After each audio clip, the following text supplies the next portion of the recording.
This is a friendly reminder that you are not obligated to hang out with people that are toxic.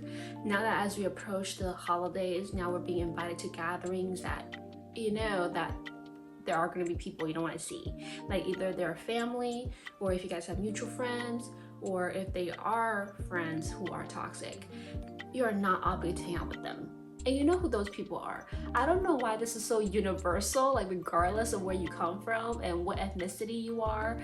It's just like we all have that one auntie who's so intrusive and just like so nosy and want to get in your business. Like they want to know if you're married and why don't you have children, and how you're doing in school, and why don't you have good grades. And it's just like, I don't know why we all have a nosy auntie who wants to know everything about you, and not out of like love or care. They just want to know, like they're just nosy. They just want to gossip about you, that's all. And then they can tell other people about you and how whatever. Another thing that I've noticed is so universal is we all have that one older relative who loves to comment on your weight. Like either you lost weight or you gain weight, mainly because you gain weight, because if they lost weight they probably wouldn't say nothing.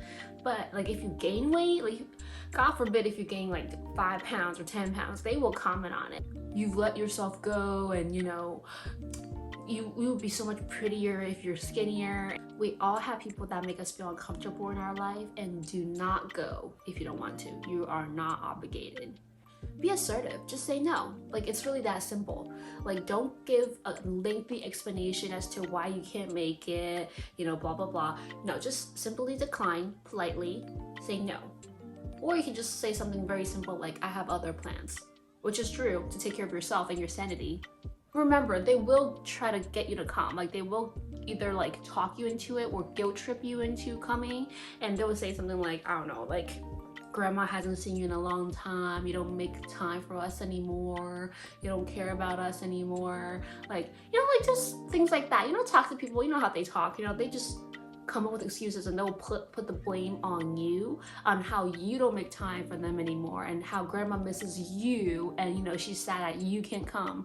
And that's not true, because you can always make time for family members that you actually want to see. If it's that toxic auntie that you don't want to see, you can make arrangements with grandma like the week before, the day before. You don't have to go to the family gathering where everybody's gonna be there. Just, hit up grandma, be like, Grandma, can I come, can I stop by the day before? I want to take you out for lunch. I want to take you out for lunch and just hang out for a little bit and talk and catch up. That way you still get to see grandma, but you don't have to hang out with all the toxic people that you don't want to see. So there are always ways that can make time for family and friends without being around toxic ones. And if you're not one of those people who are courageous enough to do it over like phone or in a conversation, like verbally, you can always do it through text message. Just like text grandma or whoever hosting the gathering, or your friend, and I'll be like, sorry, I can't make it, period. Okay, like don't go into lengthy explanations. Like obviously make it reasonable and still polite, but like don't give a paragraph about like why I can't go because my cat died. Stop, please. Like we are grown to the point where like we don't need petty explanations. Like if you don't want to go, you don't want to go. Or you can say, I can't make it to dinner, but I can stop by a little later after they've left, and hang out with the family that you like. And we've all been there. You're not alone. Like just be assertive. You don't owe them a lengthy explanation as to why you can't come. And if they do intrude further, just keep it very simple. I can't make it, sorry. I have other plans. And I think the main reason why people are afraid to be assertive and just say, no, I can't go, is because they're thinking like, what if I run into them later? What if I run into them somewhere else? Like, it's gonna be awkward. Like, what if I offended them? Don't think like that. Like, first of all, they're toxic people. They're mean to you. Like, you don't owe them any kindness, okay? And they're just not good. They're not good for your overall well-being, because they bring so much negative energy. So you do not have to feel guilty in any shape or form. And plus, it's not like you're being rude to them. Like if you do run into them, smile, say hi. You do not have to engage in a conversation with them. Simply smile and say hi and move on. Like if you run into them in the grocery store, wave and then turn and burn, okay? Turn and burn. That's something I learned that was very practical for me in my early days. Like Smile, say hi, and then turn and burn, okay? Like, you are not obligated to like engage in a conversation with them. Do not say like, how are you? Because, you know, then they'll start pop off. They'll start like telling you all the gossip. You know, they know all the tea about everybody in the family or in your friend group. They will start to tell you about all the gossips. We don't want that. Like, we do not want to engage in a conversation with, you know, with toxic people, because after they catch you up on the tea, they'll start asking about you. And guess what happens? They'll spread your tea to other people. So no. Like, we are not engaging in the conversation whatsoever. Okay? Say hi, smile, say hi, turn and burn. Like, don't maintain eye contact any longer than you have to if you run into them.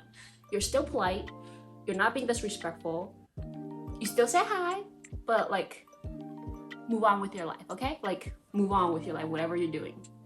If you do happen to run into them at a family event or at a gathering, you can't just leave. Still, smile, say hi, and then turn, engage in a conversation with someone else. Do not maintain eye contact any second longer than you have to, because, you know, they'll start talking. They'll start talking to you, and then once they start talking, you know. Like, I don't know why all the toxic people, like, they talk a lot. Like, they just love to talk. Whatever. Anyway, so, and if we have done all that and they still come up to you, or they go out of their way to find you to try to engage in a conversation with you, because you know that will happen. You know, be like, hey, Shao, like, I haven't seen you in a long time. I haven't talked to you in a long time. Or like, some of them are even blunt to the point where they'll say like, are you avoiding me? Did I say something that offended you? Here are a few things you could say. Either say something like, I know that you've been busy and I didn't want to bother you. Or, I've been busy, I didn't want to be bothered. You know, just like, keep it very simple. Like, don't go into lengths about like, oh, you know, like, I don't know, but I can think of an example right now, but just like, don't avoid going into a lengthy, long explanation, because they will always find something in your lengthy, long explanation to like poke at it or like make you explain it. And, you know, it's just like, you're creating more work for yourself if you give them a lengthy, long explanation. Don't do it, okay? Like, toxic people are very good at that kind of stuff. And if you're really hurt and you really want to be blunt and honest, and you want to bring up the hurt that they've caused you, which I assume most people wouldn't want to go that route, because, you know, it is at a family event, you know, make things kind of awkward. But if you really want to be, you know, if you're that petty queen and you really want to like bring up like how they've offended you, you know, if you want them to know, you know, you could say it. Like, you can still pop off and tell them, oh, you know, like, last time you commented on my weight, I didn't really appreciate it, so I want to take some time off from you. Oh, you keep on asking me if I want to have children. I have no plans on having children, and I know if I run into you, you're gonna bring it up again. I just don't want to be bothered by it. You know, just something simple like that. You don't have to be rude or mean or like aggressive about it. Like, you can still say it and be honest, and, you know, do it in a kind way. Kind, gentle way, you know. Like, even though it holds so much pettiness, I know, I've done it before.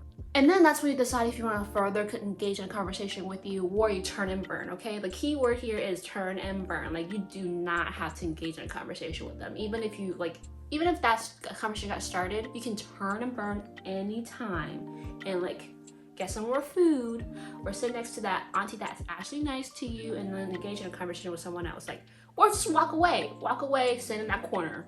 At any moment you feel uncomfortable, turn and burn, okay? I don't know why I do this, but it's like, I don't know, I feel like I'm holding like a shopping cart, like turn and burn, because, you know, sometimes like when you're grocery shopping, like, you gotta turn and burn. And this doesn't apply only to holiday season and holiday gatherings. This applies to any event year round, but we're specifically talking about holiday gatherings because we're just so close to it, and we're feeling that pressure more compared to like the rest of the year. Like, you have to put yourself first. You have to watch out for your own sanity and how you feel. You have to do what makes you happy. Like, you have to do what makes you well, right? Like, emotionally, mentally. Like, you are not obligated to hang out with people that you don't want to. Like, don't go to that event, don't go to that party. This even applies to work events. Like, if you don't want to hang out with your coworkers outside of work, you don't have to. You don't have to. Like, don't go. You know, and if you're competent enough at what you do, like, that shouldn't be a determining factor for your promotion or anything else, you know, for climbing that corporate ladder. Like, as long as you're good at what you do and are a nice person, missing that one work function is not gonna destroy your career, okay?